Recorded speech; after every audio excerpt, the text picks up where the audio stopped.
So I would like to welcome you to our lecture series. And today the topic of our discussion, I hope there will be discussion later on, is the concept of sovereignty in Chinese political and legal thought.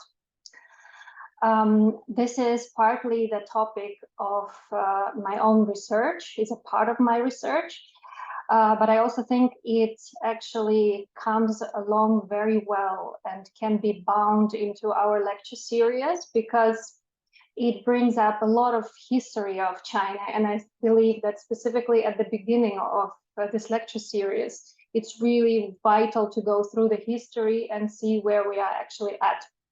So let's go on. And if you have any questions, write them in chat, just like last time, or you may ask me directly. In any case, right after my presentation, we will have the time for Q&A. So, right. So why did I choose the sovereignty concept as the topic of our discussion today? Well, because it's a very controversial concept, and it allows to bring in a lot of meanings into the discourse, exactly like we discussed it last week, right? There are terms that are originally Western, but they are completely differently understood in China and in Chinese discourse. And sovereignty is exactly one of such concepts. Moreover, it's a very basic, very important concept in international law and in international politics, something that I'm at the moment very much interested in. So I thought this is like the best thing we can start with in order to understand where China is currently standing in international law and in international politics. So what I will try to do today is try to deconstruct, so understand what are the meanings of the concept of sovereignty as perceived by China. Yeah, China as a whole, Chinese elite, Chinese politicians, Chinese philosophers. Important to know at this moment, right, is that this concept is of Western origin. It's foreign to China, and it has been transplanted. There is a certain theory about the concept transplantation, which means while the concept is being transplanted, it is adapting to the local environment, let's call it, local theories, local philosophy. So today we will try to see how the concept of sovereignty was adapting in China. And to start with the concept itself, first we need to see what it is, right? What is it actually in the Western world? We cannot just speak about Chinese understanding without seeing what actually it means in Western political and legal theory. So very roughly, sovereignty in political theory is the ultimate overseer or authority in the decision-making process of the state and in the maintenance of order, right? It's like it's a central authority within the state. Very roughly, we will see today more meanings to it. What is also important to see is that this authority has internal and external parameters. Right, so internal sovereignty refers to the absolute authority within the state territory, so inside the state, and external authority that refers to the ability of the state to act independently and autonomously in the face of external forces. I will be talking today about both of these parts. So we basically are talking about internal politics and external politics of the state, and about the state. So today's lecture is majorly also about state building, about understanding what is the state. And when we start with the Western conceptualization, I have to just briefly introduce to you what is actually understood under sovereignty and how it came up to be. Originally, the concept was introduced by Jean Bodin in 16th century, even before the European Enlightenment. And it's many times associated with Louis XIV of France, who united the state under its central rule.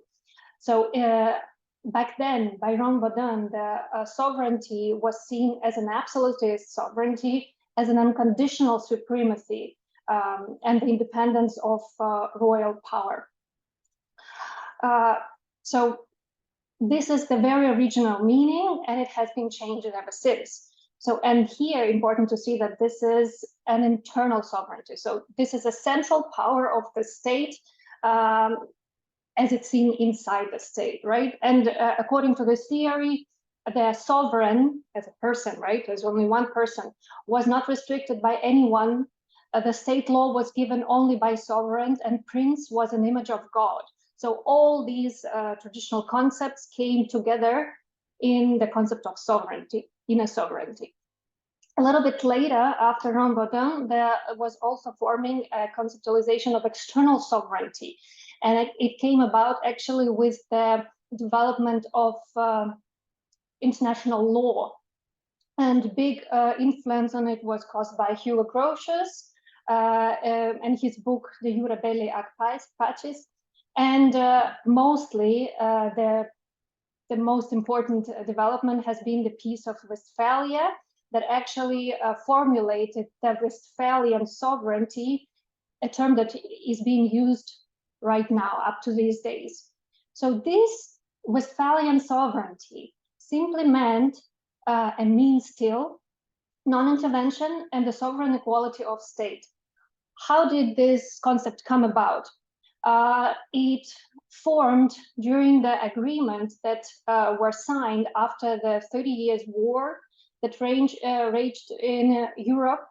And it was a proclamation of actually independence of the individual states from the authority of the church, right? And according to these agreements, it was stated that all the states, European states, were independent, they were sovereign, each of them was unique and equal, and their territories cannot be intervened.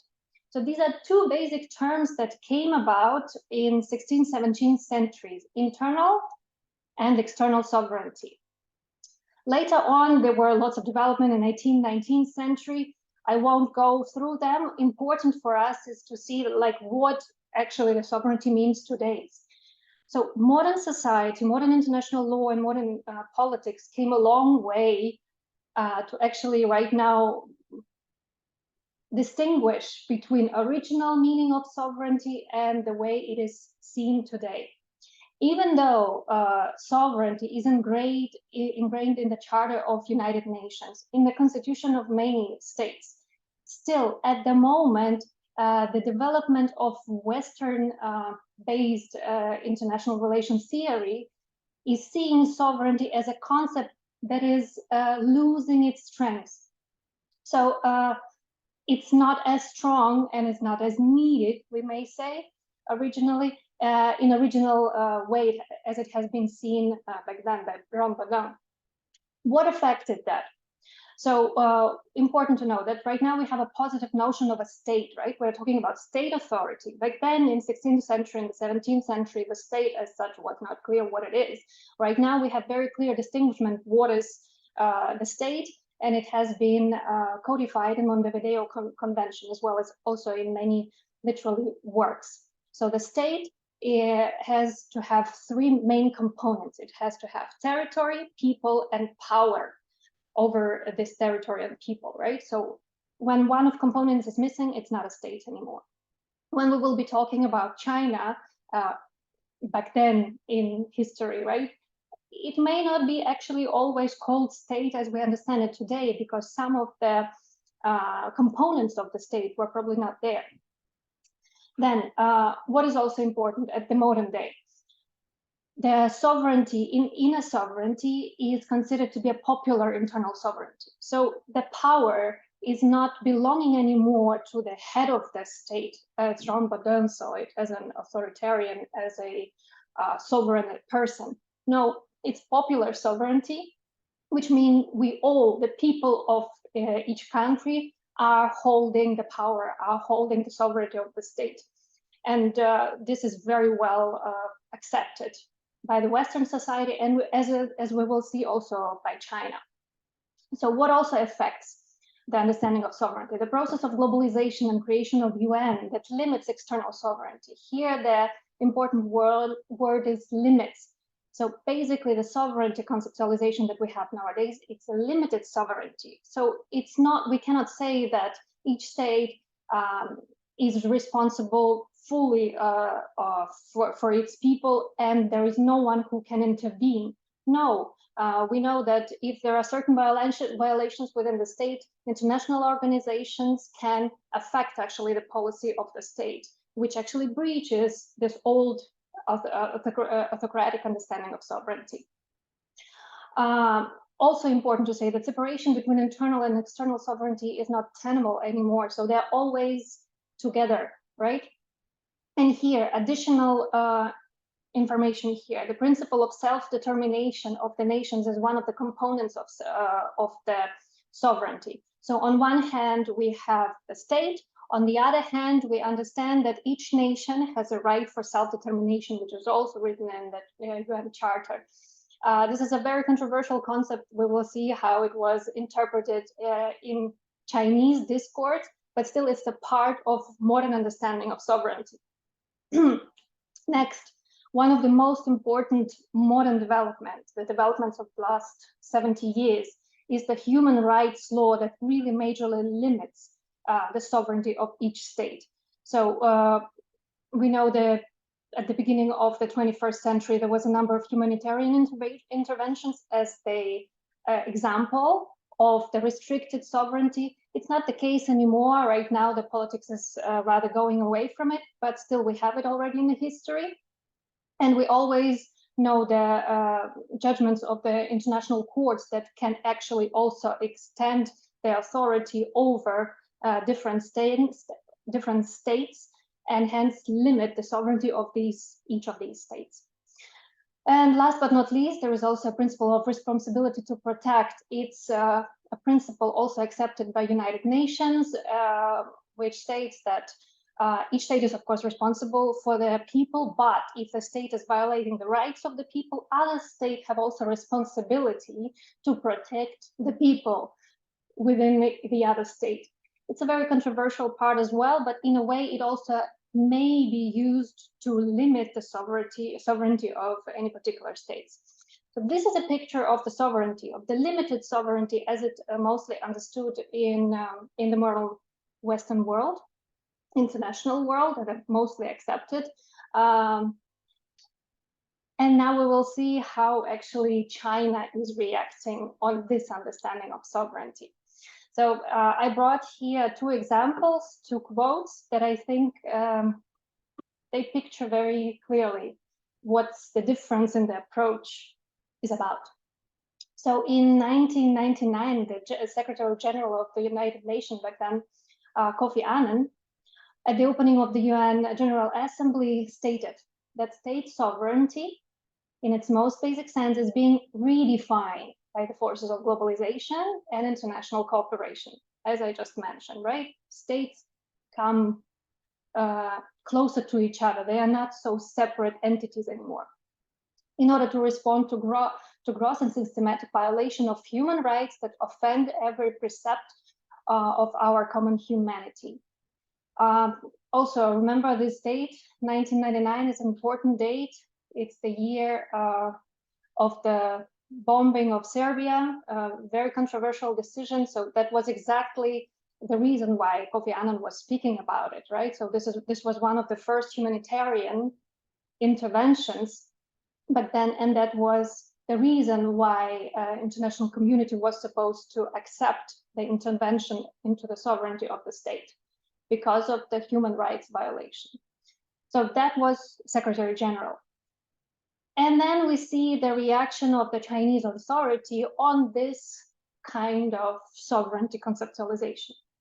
A few days after Annan's 1999 speech, China's delegate to the UN, Foreign Minister Tan Jiaxuan, here he is, claimed that sovereign equality, mutual respect for state sovereignty, and non-interference in the internal affair of others are the basic principles governing international relations today. If the notion of might is right, he even brought that up, should prevail, a new gunboat policy would wreak havoc. So we see a very clear opposition of Chinese understanding and generally, let's say, accepted even view of sovereignty by the Secretary General of UN. I think this is very, a very good example how the things are, what the difference in the positions is. And it basically stands like this at the moment, still the same, right?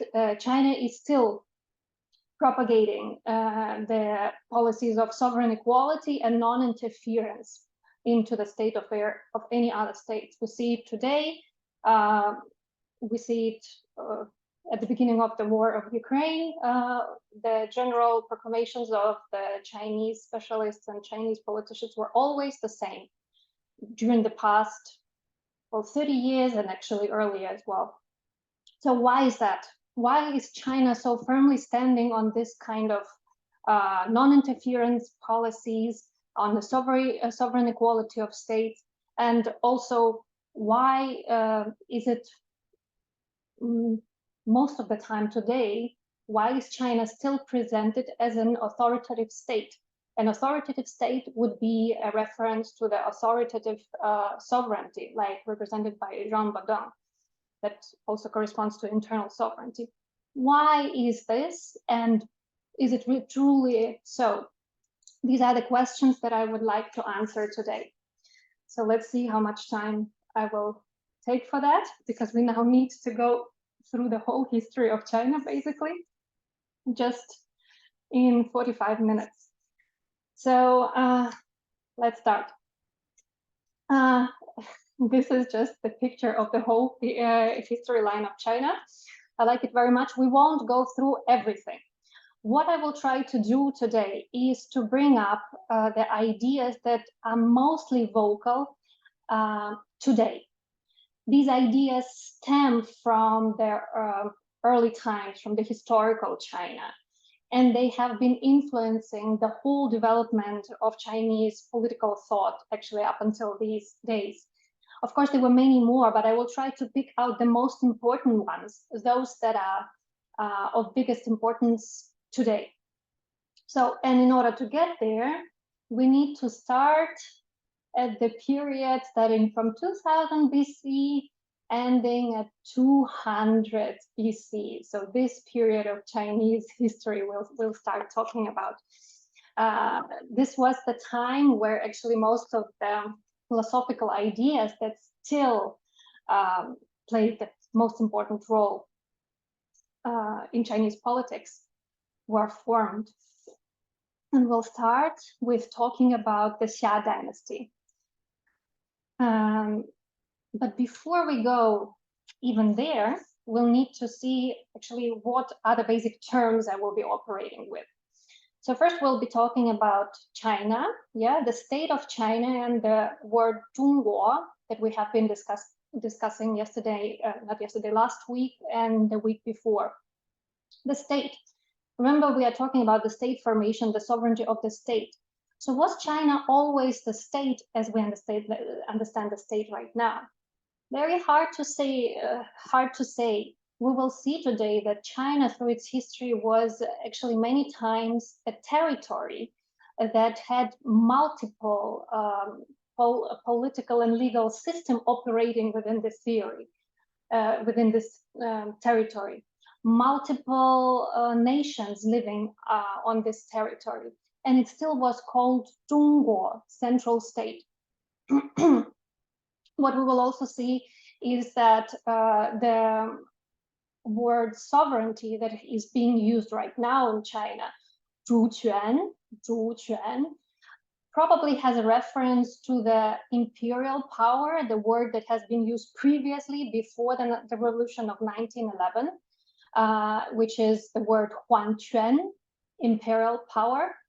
We will see how this previous understanding of power was transformed to sovereignty. And briefly saying, I will represent it in this way. I believe that it makes sense to state that the most important understanding of internal sovereignty and the philosophical understanding of the power and the nature of power within the state, formed exactly during the Chinese antique, the period that we will be discussing right now, during this period. So that's internal sovereignty understanding and like the root of Chinese understanding of power, while the external understanding of sovereignty formed later after 19th century, exactly when China came to the point when they needed to communicate with other countries. So when the international law actually entered the reality of Chinese state. So that's why I will try to present Chinese sovereignty concept by two parts, like antique and let's say the modern Chinese history starting from the end of 19th century.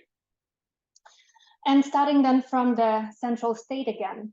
Here it is important to say that during the 5,000 years of history, China was defined within different borders. We will see today how different they were, and symbolized different states, which makes it very hard to speak of continuity as the unit of analysis has been constantly changing. This is a very important claim that many times comes here. Like we're talking about the 5,000-year-old history of China. Well, some professors, some scholars may say, well, it hasn't been China at all. These were different states. Still, what is important is that Sinocentric worldview deployed the term central efflorescence, or like central state, in relation to a wider world. It established an opposition between Zhongguo as a central state and the barbarians that were around China.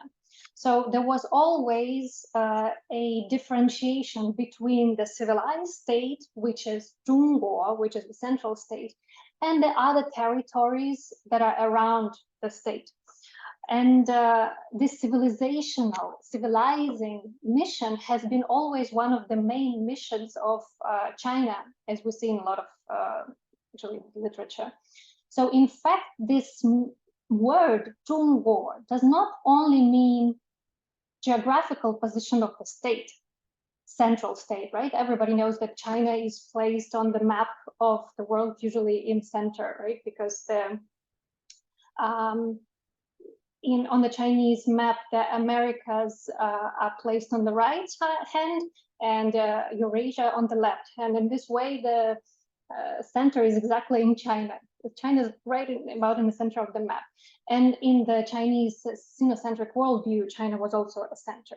But that's not the only definition of the central state. It is also central in the meaning of its civilizational mission. China always, until the end of 19th century, considered that it's the only civilized nation, and everybody around, including the Westerners who started coming along in 16th, 17th, 18th centuries, they were all considered barbarians.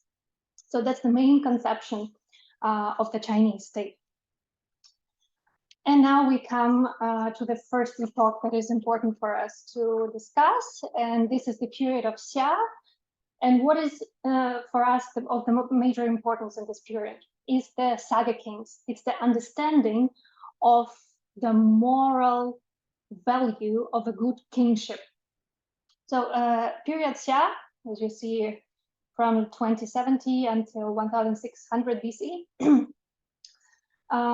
is the period that we do not have firm evidence of, in form of the existence of those kings that have been then later on always described in Chinese scholarship. Basically, what we are operating with are the texts from Confucius, Sima Qian, and other historians who were writing at 100, 200, 300 BC, and they were writing about these three kings that had such wonderful moral values that they became an example for all the later kingship. But we don't know if they really existed, but important is that up until now, in the kindergartens and schools and the university, this is the perfect example of the morality that has to be the main feature of the true kingship. Just briefly about the word king and the centrality of kingship in China. During the process of state formation, of the first state formation, yeah, societal development, kings were also shamans. So they were those speaking with the gods and translating actually the ideas of the gods to the earth.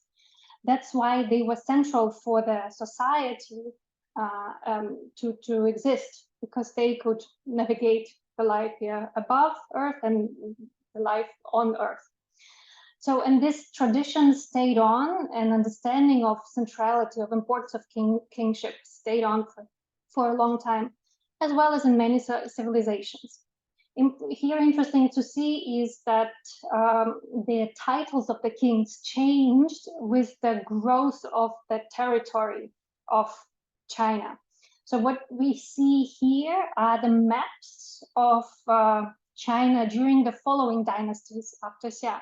So this is Shang dynasty, Zhou dynasty, and then Han dynasty, right? We see that the territory that has been ruled by the kings from the family Shang was that big. And back then, the king was still called Wang, the king.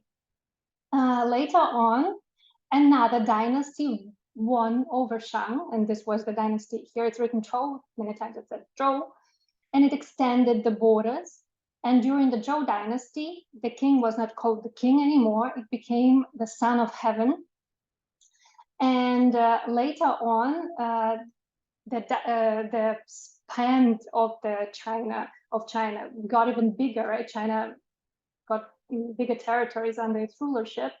And under Han, when the country was already so big, the king was not a king anymore, it was an emperor, Huangdi. And it was the emperor's right that we'll be discussing today, right? As the preception, as the preposition before the word sovereignty.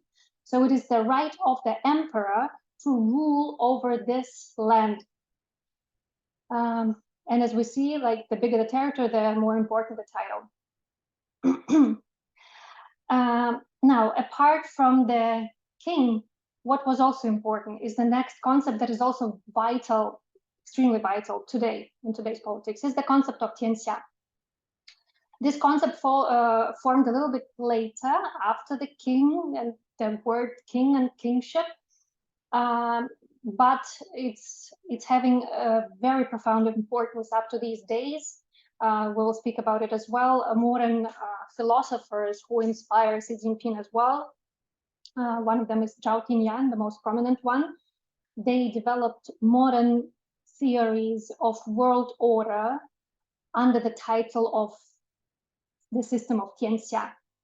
Modern translation of the term is all under heaven, according to Zhao Tinyan himself. But those of you who know Chinese, and I know that some of you definitely know it, we can see that Tian is heaven, is skies, right? So all the gods, all the power that is above the earth, above the people. And Xia is what's under these skies. So basically it's what's on earth. And this concept means that this is understanding of life on earth that is living according to the rules that are set above us. So this term gained traction in the modern sovereignty discourse. And the tianxia, in other words, is also real, is the world that we are living in. So back then, in the Shang period, the whole life on Earth was basically pre-configured by the laws of tianxia, and everything that happened on Earth was just because the skies decided so. That's also why the kingship was so important, because the king was transcending the information from the skies to people, and vice versa, from people to the skies. And during Shang period, it worked very well. Later on, historically, because of the centrality of kingship and because of the importance of the rituals that transformed the, let's say, the ideas of simple people to be understood by skies, they were not respected that much anymore, because it was still a lot of rituals that people did not consider very vital. And the wars were raging on, and after Shang, especially during the period of Zhang War, of the warring states, the whole territory that we've been looking at, so it's this territory, about this territory, was split into many, many different warring states. And these states were constantly fighting with each other. And because of the difficulties of the situation, many times it was not anymore so popular to really see the use of the rituals. The art of war was much more important. And this is exactly the time when Confucianism appeared. Here I have to say why we're talking about Confucianism, because this is the study that is really, it's not a study, it's the social political system of ethics, right? That is really very topical today still. Philosophically, China is still using the same principles. It's important to say that Confucianism did not develop in the vacuum. There were lots of other schools, and basically Confucius himself did not formulate anything new in a way. He was simply continuing the same stories about how the world was created, how the skies and Tian is the most important power, and how we people through rituals have to follow the skies. In this way, there was nothing new in it. But what Confucius did, and what actually then gave the legacy to the study so that it lived on 2000 years after him, was that concept proclaimed that ritual is a proper form of governing, in addition to coercion. So coercion was at the time a way more practical way, right? So if people on the stage don't do something right, you punish them, then they will do it. And Confucius claimed that a proper rule must be based on some kind of consent between the locus of power and its subject, on the understanding of the common grounds for both of them. So what's the common ground? He wanted to understand what's the common ground between the ruling parts of the government, ruling class, and the regular people. So he redefined the ritual by investing a tremendous intrinsic value into the ritual process itself, based on assumption that heaven responded only to correct human conduct. And the ritual was perceived as the right way to counter human's tendency for false decision-making on a path to achieve ideal political order. So he gave a reason to the state, the reason to following their rules, because only in this way the governing can be right and the political order might be ideal. So he gave a moral and even psychological connotation to the rule by ritual. And it reconceptualized the old notion that was connected exclusively with the ruling authority of heaven. So Confucius was actually the first person who moralized the principle of Tianxia. And this moral aspect later on always stayed on in Chinese discourse. It's exactly this moral aspect that then later on has been addressed to the Xia kings, who are supposed to be the example of good kingship, right? It was during Confucius' time that it was actually set to represent the morality of good governance, not before that. So only with Confucius and later on. And this morality, very similar conceptualization to modern Kantian concepts of rulership, so the morality of law has been really the exclusive finding of Confucius. And we can say that probably because of that, the legacy of this teaching is up to modern days the strongest. So in fact, Confucianism was the first state ideology designed to support the authoritarian rule by appealing to the moral reasoning of it. Why is it important today?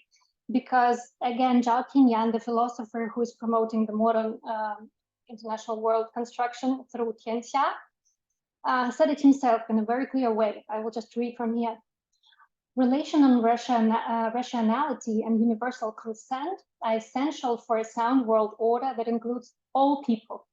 So Confucius was the first to have understood this and proffered his principle that one becomes established if and only if one lets others be established, and one is improved if and only if one lets others improve. Hence, Tianxia could be named the Confucian optimum as a more acceptable alternative to the so-called self-interest-driven Pareto optimal. So in a way, now what I want to emphasize, there are two important ideas, the idea of Tianxia and Confucianism, that bound together created the acceptance of, let's say, authoritarian government in China that has been perceived for the 2000 years after Confucius. So there was understanding that the system that everybody is living in is ideal because it's morally approved and everyone is doing its part. So the government, the emperor, and people around him were responsible for good governance and for the people who are living in the state. People in the state had to do their duties to support the system, and at the same time, the system was not rigid. You can always, from the simple society, move up. If you pass the test, the state exams, you could also become a part of the rulership to serve your country in the best way. So this is the system that survived in China until the beginning of the 20th century. And ideologically, it is still there. Because when we will see now how China politically operates nowadays, in fact, on the paper, in constitutional law, you won't see any authoritarianism. Yeah, okay, Xi has occupies many central positions, but still, nominally, the power is within the people. It's the same popular sovereignty, and each of the people can affect the government. Nevertheless, it's this confusion as an understanding of the system that works and support each other that actually somehow inherently stays in the minds of Chinese, and they basically see the system as ideal. And in the head of the system, there should be, well, one ruler, which is Xi Jinping. So we'll come again a little bit later to it. Now, also, how this system of Tianxia could be translated into a geographical, let's say, definition of the countries. This is a brief scheme that I find very useful, especially for the later understanding of the external sovereignty of China. So we see, according to the system Tianxia, in the center of the state is the emperor, then his closer circle is inner subjects. So these are people who are working in the court. Outer subjects are all the regular population of the state of China, so all the Chinese states. And then comes a very important term, tributary states. In international law, it became a very, the most important definition for the way China saw its territory before the introduction of international law. So tributary states are territories that were nominally considered Chinese, but in fact, the Chinese people didn't live there. The language was different. The operational, the government was different, but Chinese considered that they once came there, they conquered over these territories, and then the kings, the rulers of this territory, understood that they always have to pay tribute to the major state, to the China state. So centuries long, there have been relationship of sending a mission, for example, from this tributary state back to the capital, giving them presents and going back. So in fact, it was not having this territory in the modern understanding of a state. These were external territories of the China, but China still considered them theirs. These are such territories that in the 19th centuries were really clearly shown on the map as Tibet, as Xinjiang, as Mongolia. And these are the territories that have been then later on in big discourse when it came to the introduction of international law. And behind these territories, we have the northern barbarians. So the barbarians that were always the biggest threat for China, always from the north and northwest. Yeah, so this is the system that came about 200, 300 before Christ, and basically survived until 19th, 20th century, 2000 years. And after that, everything changed. Of course, it does not mean that nothing happened in between, that after Han and up to Qing dynasty, nothing changed. Of course, this is not true, but the major understanding, the major philosophical, political terms stayed intact. So, and now we are coming to the 19th centuries when actually China came to be connected with other big powers, Western powers. So this is the map of the Qing Empire from 1820. And here you can see with yellow, this is the modern territory, China. With red is something that does not belong to China anymore, but all of this was considered the territory of China. So you see here, Qingchao, Guoyu. So the borders of Qingchao. So for us to see, this is modern territory of Russia. This is Mongolia, modern days. This is also Kazakhstan and Russia. This is Xinjiang. This is Tibet.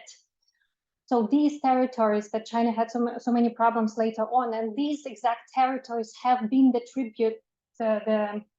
tribute states that actually did not have Chinese population, but were considered under Chinese rule. So this is the territories that China later on had most of the problems with. So when there was a fictional or supreme hierarchical correlative cosmology in the understanding of China. And then important to say, how did the modern era start? Basically, it started when other nations came and wanted to trade in China. We know about British, about French, Portuguese. Everybody wanted to trade. And we know that there have been many attempts to establish stronger connections with China. But trade didn't go so well, especially for British, because from China, lots of tea and porcelain could be exported while Chinese didn't want to import anything. So that saldo, the trade saldo, was really negative for Britain. Hence, European states wanted to change the situation somehow. And firstly, it was by the attempt to, through diplomacy, to establish diplomatic missions. Here, very well, good to know is the Macartney mission of 1793, which completely failed because Europeans wanted to present their understanding of the world, their inventions.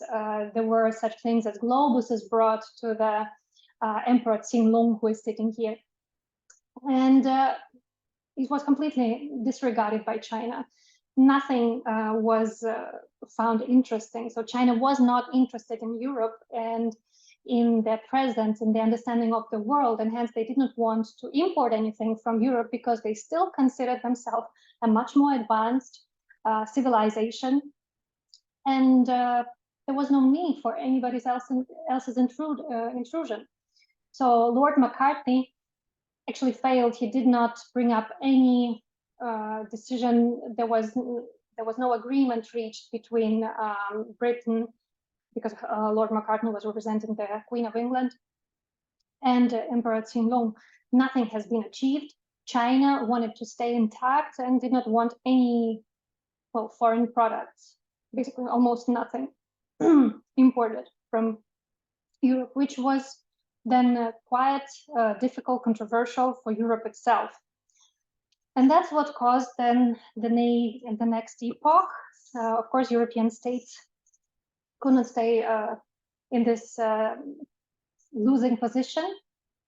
And 19th century has become a really cruel and very sad time for China, because after the two Opium Wars, when firstly European states started to import opium, as it was the only product that was really selling well in China. The Chinese government definitely wanted to forbid selling like this. If you go to the museums of Guangzhou and Hong Kong, you see lots of exhibition about different kinds of protests against European sellers who were bringing the goods into Chinese ports. But then, just to notice, like 19th century, beginning of 19th century, only the port of Guangzhou has been open for foreign trade. And Chinese wanted to instate their sovereignty on the port. They wanted to say, no, we don't want any goods like this being sold on our territory. And that's when the wars started. So Western nations wanted to bring their agencies to China to continue trading. And as a result of the first and the second opium wars, you know, the unequal treaties became the biggest problem for China. So China was forced to open more ports to allow goods from Europe being sold on Chinese territory. And it became a so-called century of humiliations for China. Yeah, because de facto, China lost its sovereignty completely. But as if this was not enough, the further developments actually were even more cruel. So this was the time of the first contact of Chinese understanding the world and European understanding of the world. This is when the Chinese first time saw the Western terms, such terms of sovereignty, right? The sovereign nations and so on. And that's when Chinese began to understand that they need to understand what are these Western terms, Western rules that are being imposed on them. So, and here we come finally to the translation of the European documents. The first one to translate the Wheaton's Elements of International Law, so the first international law book in Chinese, was William Alexander Parsons Martin. And he was the first to introduce 主权, sovereignty, as a term. Still, it was not a perfect translation, not complete translation as it is in Europe, because it was still trying to explain the Western terms so that they could be understood in China. So China was still, as we remember, this central state that thought that they are the center of the world, right? The most civilized nation, with the moral law being the reason of everything, right? So that's why in the first translation of the term, sovereignty was also explained through a moralized understanding of the state autonomy. So it was not completely 100% accurate, let's say. Still, the process of translation has been started. And with the more and more interaction, so with the more and more trade going on, right? We're talking about 19th century, more and more European companies have been established on the Chinese territory. What is also important to say here is that because in China there was no recognized by Europe authority, tax authority, then actually the system of tax authorities was established by Britain.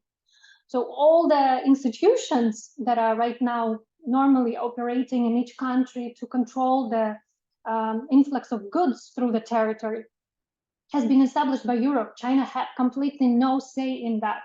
So they completely could not say anything on where the products have been sold, how they have been sold. Moreover, on the territories that then were later on leased to European nations, Chinese have no say at all. So the whole territory of the leased territories to European states have been proclaimed de facto the sovereign territory of these states.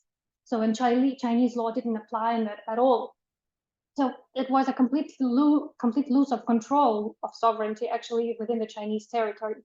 And because of that, of course, Chinese finally wanted to know more about it. So through the contacts with European tradesmen and European politicians, Chinese scholars and Chinese politicians started developing their own theories based on Western theories as well. And the term of sovereignty was used then more and more. So these were the intellectuals such as Zheng Guofang, Prince Gong, Wen Xiang, and others.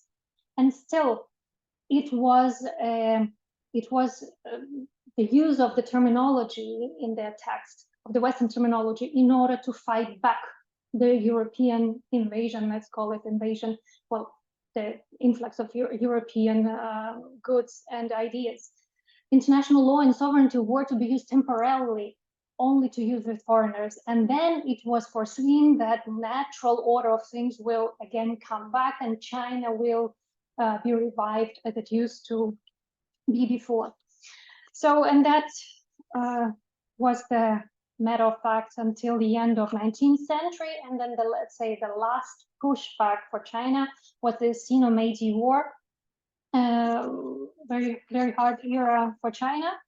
So China was constantly having already conflicts with Japan, but Japan, since the beginning, well, since the middle of the 19th century, started actually adopting its politics, its laws to Western law way earlier than Chinese. And they also earlier developed their military, so they were actually advanced in many spheres. And after the war of 1895, Chinese lost lots of territories to Japan, and first and foremost, such tribute territories as Korea and Taiwan. So Taiwan came under Japanese rule after the signing of the Treaty of Shimonoseki. China came even to a more important understanding of the need to change its inner system and also the way it looked at sovereignty. So also after these wars, the leases of the territories to China, to Germany, Russia, France, and Britain started appearing on the map of China. So this became really a hard time for China. So at the beginning of the 20th century, it was a really clash, a big clash. China was still politically existing as a tianxia, as the under heaven central state, still nominally, but de facto it lost a lot of sovereignty. There were lots of territories that were claimed now by European states. Also Taiwan and Korea were lost to Japan, and there were constant conflicts coming in and in. Here are just a few pictures, right? So Beijing in 1890 and Canton, Guangzhou in 900. So Guangzhou has always been a hub for trade hub for different countries. But well, it developed even more in the beginning of the 20th century. And here we come to the actual then problem that lots of problems that led to the revolution then of 1911. So China has been really split by different countries, and what becomes really important then for us to understand is that according to European understanding of sovereignty back then, the existence of the leased territory, as Lasse Oppenheim said back then, was completely legal under the European law. So losing sovereignty by a country that is not civilized and is not according to the level of the Western states was complete norm. So it was this duality actually of sovereignty itself, whereas where European nations were sovereign states and nobody could intervene into their territories, well, then China and other states that were not as civilized and developed, they could be deprived of their sovereignty. And this is the understanding that China understood very well 100 or a little bit more years ago, and that it's still sitting in the back of their head. So as we know, the territory of China was split by many countries, and leased territories were also huge. Also, Japan was taken more and more, and all this brought together really big concerns about the policy, the traditional policies of China, which eventually brought up the revolution of 1911. So before we come to the revolution, we need to see how the ideas developed. And here the three names important for us: Kanye Wei, Lian Xichao, and Sun Yat-sen. They were all trained abroad. They all knew international law, and they all wanted to use the international law and international wisdom for the benefit of their country. What they saw is that the old system is not working, that the ideology of Tianxia is a failed ideology. Later on, the same thing about the Confucianism. So everything had to be adjusted according to the Western standard. And most importantly here, what was needed is the unification of nation. And the nationalism was then the basic feeling that became stronger and stronger. So as the countermeasure against the intervention of other states, nationalism was seen as the strongest power, the power that was supposed to bring up the united China on international arena, a country that had to be also seen and respected by other Western states. That's how nationalism became stronger and stronger. And the most vocal, most successful proponent of this idea was, of course, Sun Yat-sen, a nationalist and Republican. He founded the Kuomintang, one of the first Chinese parties, and he was the first provisional president of the Republic of China. So with all the movements and new ideas developing in China, we come to the Wuchang Uprising in 1911 and the revolution, the breakdown of Qing China, of the 2000 history of Chinese empire, and establishment of the Republic of China. So this is the time when new understandings, new ideas, and mostly Western ingrained started developing in China. The China had to be unified as one nation, and that was of the biggest importance for China, because in fact, after the uprising, the whole country was torn apart.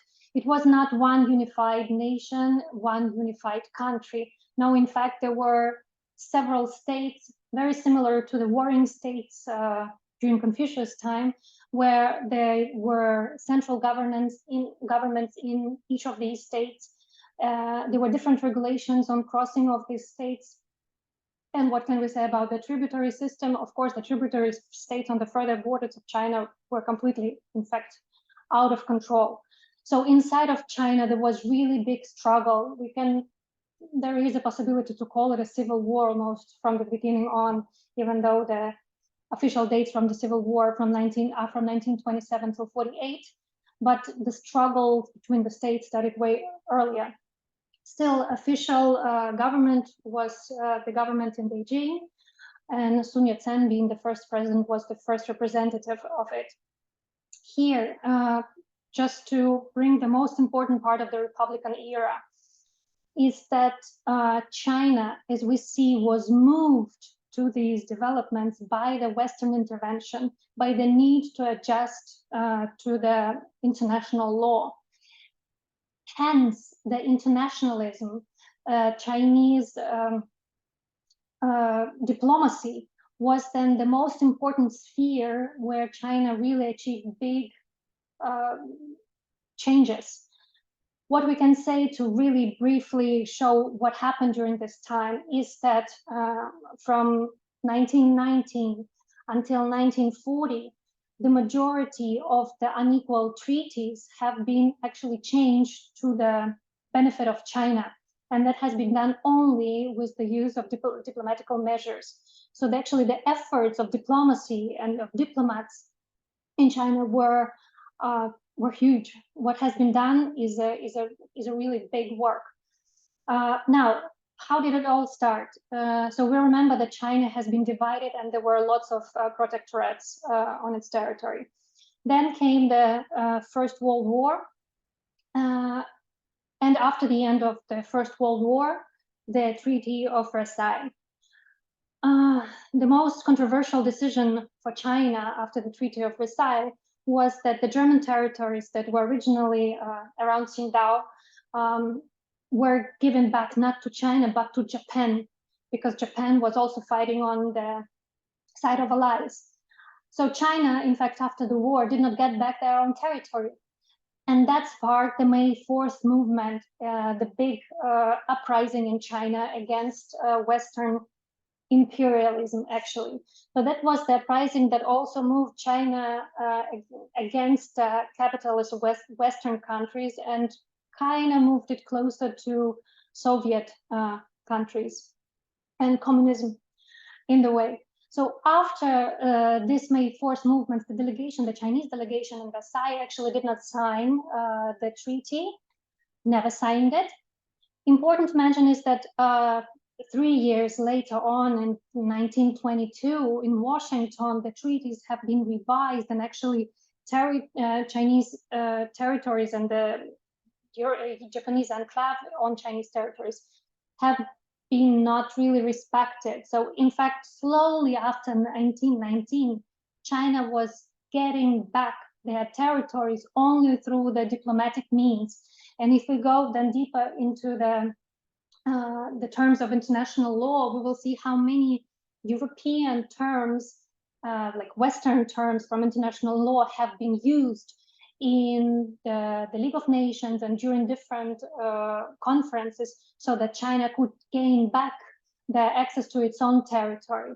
And it has been a major, huge job, which was based on the understanding of state sovereignty. So China, from the beginning on, from the 1911, right, even before that, was claiming that it has to reestablish its control over its sovereign territory. And that has been working out for it, right until the communists took over. This is also what Chinese diplomats can claim, and even right now, because in fact they gained back their territories not because of wars, but because of the good diplomacy. And here also important to state what the national self-determination meant for China back then. So national self-determination is the term that was coined by Lenin and then also used by Woodrow Wilson. And that was like the trend of international relations after the First World War. That's how Soviet Union was built, right? Each nation under Soviet Union was then independent. They all claimed the self-determination, and then they unified under the umbrella of Soviet Union. Well, this problematic term has been accepted by Sun Yat-sen, but not fully, let's say, because of the nationalist movement that was so strong in China. China was seeing nationality not as small nationalities, which are, as we now know, 56 in China, but as the whole China and under the rule of Han. Han is the nationality that is the biggest in China. So there was no division into different nationalities inside of China, according to even to these leaders, Liang Qiao and Sun Yat-sen, and also according to the later leaders as well.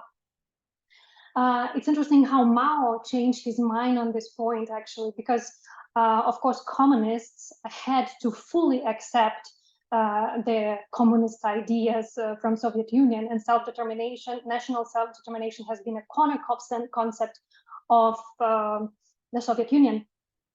Mao in 1940s was fully accepting this term, and he was claiming that such parts of China as Tibet and Xinjiang should have the full right on self-determination, so they actually should go separate if they want. This rhetoric changed completely and drastically after communists came to power. So as soon as Mao came to power, there was no question about the small national self-determination. It was only the self-determination of the whole united China. So this is this legacy of big empire that China could not do away with.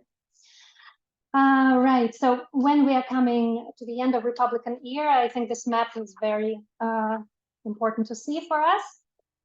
So we see here the difference on the map between the Republic of China, so the time from 1911 until 1949, and the modern PRC borders. So this map is actually a map of about 1946, because we already see here many provinces, and Taiwan is also here. China gained back the control over Taiwan only after Second World War. So that's definitely like the map after 1945. Here, what's important is that these regions, right, Xinjiang, Tibet, and Mongolia, were mostly actually within the Chinese territory. So what Kuomintang and Republican government did was actually negotiating with external powers that actually these lands are still considered under control of Chinese government. What they did internally was completely different. In fact, there were still missions according to the old tributary system when Chinese delegation were going to Xinjiang or Tibet, and those missions were going back completely on the old empire in the style of the empire way. So in fact, it was like double-sided on international arena. It was like under the sovereignty of China, but inside they tried to use the old system. It was very pragmatic. And in fact, up until the communist time, Tibet was de facto was independent. Each of these countries had their own government. But the only territory that China actually lost then during the time of Republic of China was the Mongolia. Mongolia again gained independence, but Inner Mongolia stayed within the Chinese state. Later on, when communists took over, and as I said, when Mao changed his understanding of the idea of self-determination, these regions were changed into autonomous regions. So they were given autonomy, which is still more rights, but they stayed within the territory of country. And what was the strongest and actually powerful takeover was the takeover of Tibet area, because then Mao had actually to send his army and bring the government of Tibet under its own rule. And since then, basically the Chinese map stayed as it is right now. We know, of course, about the modern day developments and like problematic court cases, international law court cases in the South Chinese Sea. We'll talk a little bit later about it. But basically that's the territory that China claimed already in 1949. So when we come to the time of the People Republics of China, and I will try to just briefly and in bullet points say what happened. So the main goal was the restoration of new Soviet and fully independent China. Mao was really fighting for it. And that was basically the end of the era of internationalism, in the way that China tried to really claim control over institutions on their own territory. Only after Mao, the first independent customs office in China has been established. So until then, there were still international organizations really claiming the customs on the Chinese territory. Of course, one of the main goals of Mao was the industrialization and Great Leap Forward. What is also important in terms of sovereignty, that was the time of elimination of many foreign enterprises. So by 1949, there were still lots of companies, foreign companies on Chinese soil, and their number was drastically cut after Mao. So Mao wanted to establish the Chinese state without any foreign intervention. So he wanted to keep it all together. Again, the idea of self-determination that I was mentioning before was replaced by the idea of self-government. And this is the idea that, well, basically still stays on. Under this idea, the state is considered unite, the sovereign state of China, but within the state, the special territories that used to be the tribute states under Qing, they have self-government. And later on, well, way later, after Mao already, under Deng Xiaoping, there was developed the idea of one country and two systems that was majorly used for such territories as Taiwan, Hong Kong, and Macau. So Hong Kong and Macau have been still under lease by European nations, And under the idea of one country, two systems, Chinese found this very good possibility to unite the country and two systems in one without introducing the federation, as it was, for example, as it is in China, in Russia, right? Russia is a federation of state. So there is no double-layered government. The central government is still in China, but the local governments can have a big amount of authority, right, over their territories, according to this formula, and Chinese are still very proud of it. So, and what about the external sovereignty on this time? One of the major achievements of China for this time is the development of 5 principles of peaceful coexistence. So these are the principles that have been formulated for the treaty between China and India in 1954. And they are right now still ingrained in Chinese constitution, and they are considered to be the cornerstone of Chinese international policy. So what are these principles? They are mutual respect for each other's territorial integrity and sovereignty. The first thing, sovereignty. Mutual non-aggression, mutual non-interference in each other's internal affairs, equality and mutual benefits, and peaceful coexistence. So these 5 principles are still right now the cornerstone of Chinese international relations, approach to international relations. Nextly, the sovereignty formulation. Well, after communist state took over, they originally tried to stand on Soviet Union path, but it was a very controversial path because originally in Marxism, sovereignty is not considered a term at all. And secondly, Soviet Union was also actually behaving fine, was taking expansionist policy as its main tool. We know about the border problems in 1960s with Soviet Union. So after these events, China actually considered the Soviet Union, just like Western states, are considering sovereignty only a prerogative of the Western states. So in like sovereignty of minor states was, according to them, considered not important at all. So Chinese were fighting this position, and they formulated their own understanding of their sovereignty. So according to this understanding, China advocated for the sovereign rights, equality, and independence of nascent states of Asia and Africa. So that's when China actually started propagating actually the protection of the rights of the smaller states in Asia and Africa. And that's when the connection with Africa started. It urged changes in the United Nations Charter to better reflect the changes that took place in the international society, representing truly the principles that all members, big or small, are equal. But China was also always fighting for the recognition of the rights of the smaller states. And one of these biggest claims was the recognition of one China, because until 1971, China was still not recognized as a state. It was the government that fled to Taiwan that was represented in the United Nations. And China has been always fighting for it being accepted because the people of China has been still on their territory. And when the recognition actually finally happened in 1971, it was like the biggest achievement for China in UN. And it's interesting to see actually the photos from this time, how much support China got then from African states when this happened, when China has been recognized.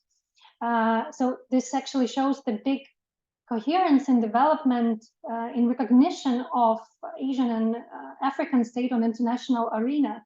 So actually Africa has quite a long history of relations with China, China being the promoter of the rights of the small states. So yeah, it's just interesting pictures to see how this recognition of China has been welcomed by African nations as well. Yeah, so and these are the main achievements of the epoch under Mao and after him until 1989. What is also worthwhile mentioning is that even though the government changed after Republican era, the diplomats working for China actually continued their policy under Mao as well. So this coherence of the development of international relations under Chinese rule, no matter who was in the power, Kuomintang or communists, is actually a very good feature of China. So the international politics has to stay in one line, and that has been always then the case since the beginning of the 20th century. So when we're talking about modern China, and we start from 1989, the fall of Berlin Wall, we are seeing actually the gradual development of the same ideas that started appearing in the beginning of the 20th century. Why did I take this time, 1989? Because it's the break of the Berlin Wall. Yes, I will finish very soon, and then we have the time for questions.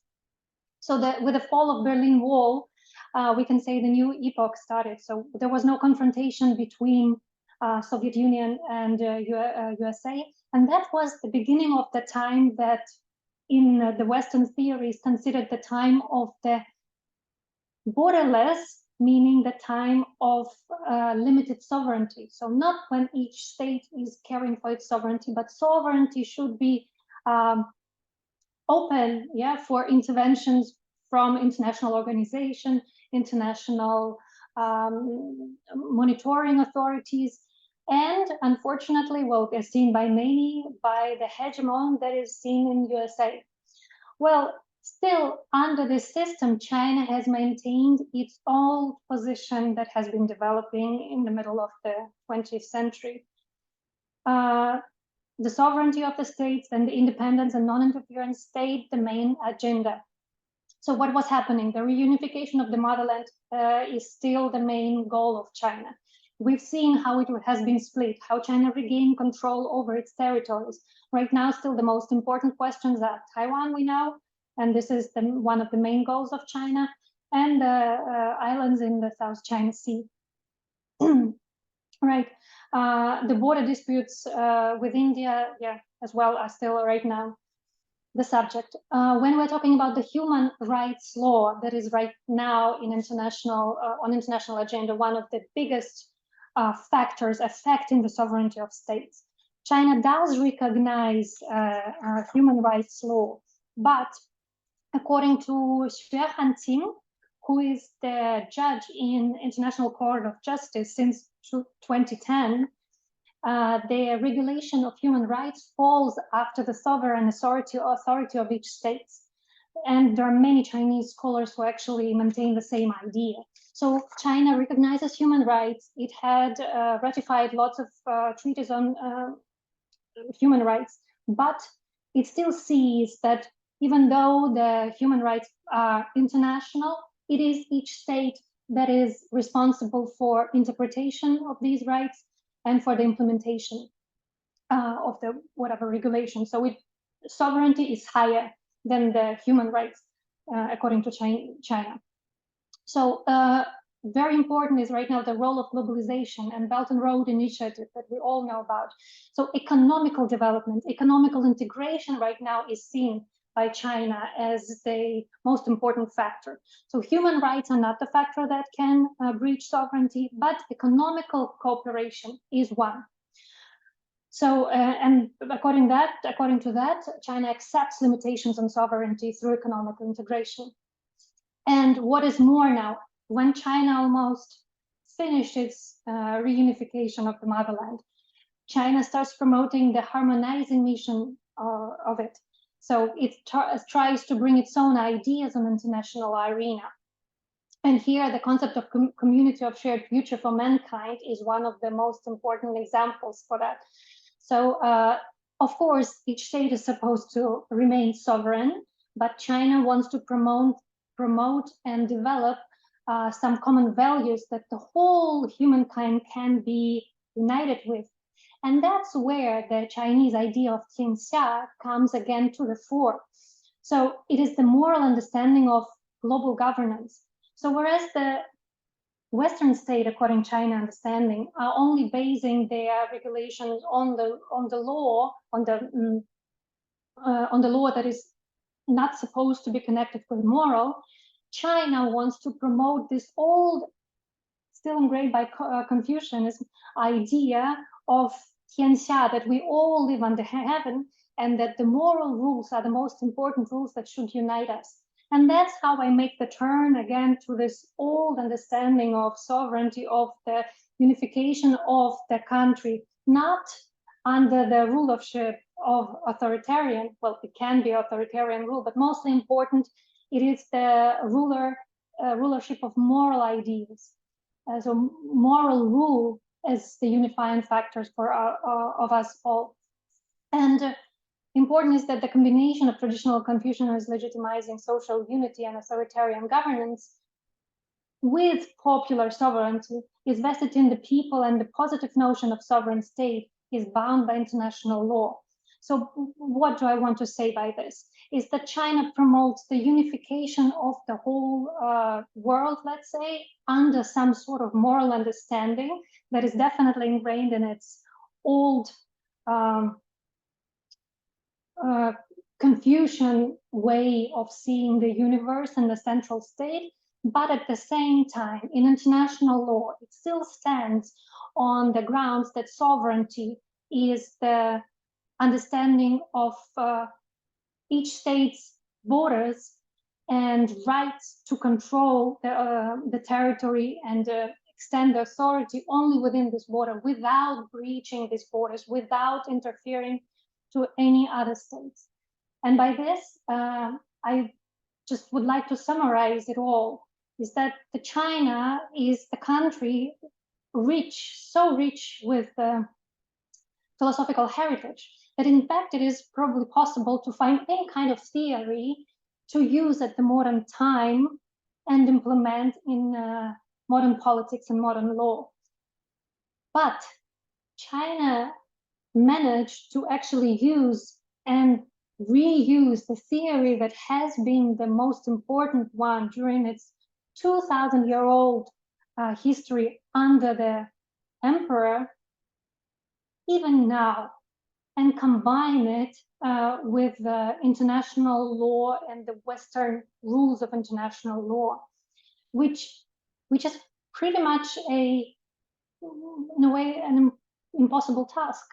Right? It shows the very high adaptivity of China to any kind of circumstances, and which probably gives it a big credit on international arena, which also has to be supplemented by the fact that really the diplomacy of the 20th century has played for China a crucial, the big role, and all the achievement that China actually had territorially in the 20th centuries were due to its diplomacy. And I think that's why we really need to pay big attention to what Chinese political and legal thought is, how it develops and what it says, because it might be used for a long time and on a very vast territory, especially in the Central Asia, where China gains more and more traction. So I took a little bit more time, but I will still answer all the questions. Thank you so much for listening to me, and we go to Q&A right now. So I'm opening the chat.